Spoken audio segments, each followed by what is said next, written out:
Hey guys, my name's Ken and this video is going to be a compilation of videos I've made, short ones, all about jobs you can do in winter, just things I've thought of while I've been on the road. So usually in winter I'm pretty relaxed. I've built my business up big enough so I'll make enough in summer and I just relax in winter. I do a few jobs here and there just to keep it ticking over. But it was a really dry summer that just went, so it wasn't that great to begin with. Winter's been dry and very cold. Warm during the day but cold at night. And it looks like we're coming into a very dry summer. So that combination's made me a little bit worried. So if you guys are stressed, don't worry, you're not alone. A lot of us are. Even I, after having my own business for 12 years, have to start thinking about doing things differently because it's a different summer to what I've experienced for a long time. So I have to change my ideas on what I'm going to do. I'm not going to go too much into diversifying your business because you can do that, but for me personally, I don't want to do that. The reason being that when it does pick up again, I won't have time to do all the other work. But it's probably not a bad time to think about doing other things like driveway cleaning, maybe window cleaning or something like that. But that's diversifying a bit more than I'm talking about. There's plenty to do in winter, and this dry weather can actually present opportunities. We're towards the end of our winter here in Australia, so that means we can prepare for summer. Now, there's probably more you can do now because it's been so dry, and I'll go into that more in some of my little videos that I've put into this compilation. So have a watch, and if you guys can think of anything, put them in the comments and we'll help each other out a bit. Alright, let's get to it.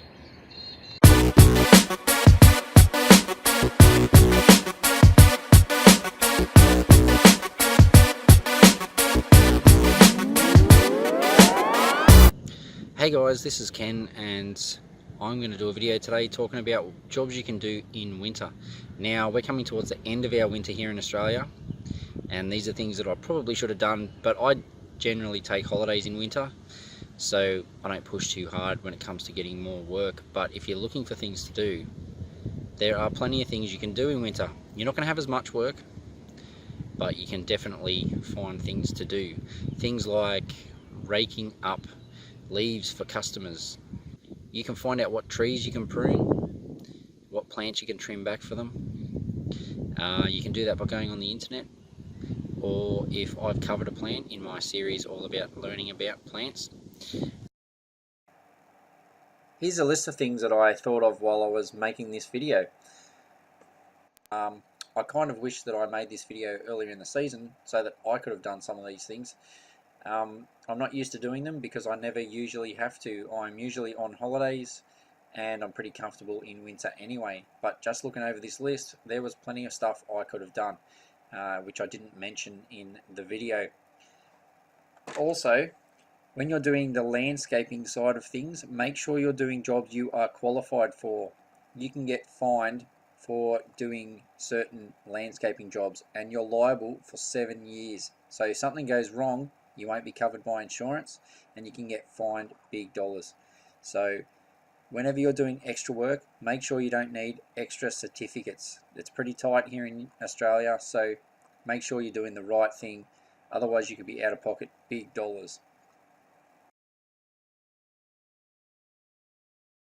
Bit warm at the moment in Australia for a winter, so it's 22 today, it's supposed to be 26 degrees tomorrow.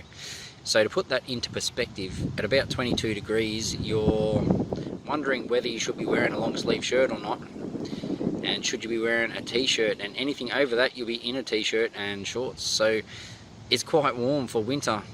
It should be around 18 degrees. Anything over 22 is going to be, that's a nice day. Anywhere up to 29, 30, that's where I like my weather. Anything over that, then you're getting into the summer period between 30 and 45 degrees every day, and that's where you're wishing you were inside in the aircon. But because we're coming out of winter, I'm starting to think about top dressing some lawns. I had a few customers who got their lawns were really smashed last summer. I didn't do enough during the summer. I waited for it to rain and it never happened. So that was my bad really in I should be more experienced. I should have known that. So I'm going to, but it has created opportunities for me this summer. So I'm going to, instead of complaining and worrying about having another dry one, I've messaged all my customers and told them they should start watering in the morning so it's not wet overnight. And I'm going to follow that up by asking everybody if they want me to top dress their lawns because they're quite dry and sandy now, or rock hard from no rain. Then I'm going to be I'm just letting them know, getting in their heads about fertilising and spraying for weeds when it gets a bit warmer. There's no point in doing it now because the plants aren't active and they're not going to take the poison or the fertiliser in. So it's a waste of time doing it now. I have tried to spray a few lawns this winter just to try and get some stuff going, but it really didn't work that well. So, and I kind of knew that would happen. And I have quite a few customers who will give me work, other things to do around the place. I haven't asked for it yet. I've just started to ask for that kind of work because I don't think that it's going to be a very busy spring unless I start to do some topsoiling and fertilising and spraying, which I don't do a lot of because I've never needed to. So when I first started my business, I was really into all the lawn care and all that sort of stuff, but I was only 23 at the time and nobody really believed what I was saying, even though I knew what I was talking about. So I've never really done any of that stuff because I just gave up after a while. But now everyone wants their lawn looking nice and they expect more of me because I'm older now.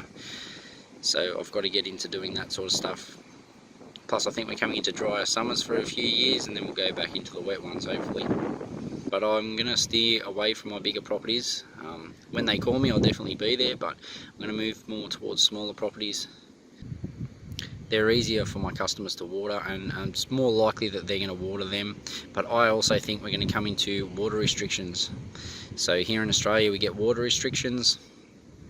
If it gets too dry, they'll tell us that we can't water our lawns unless they're new lawns.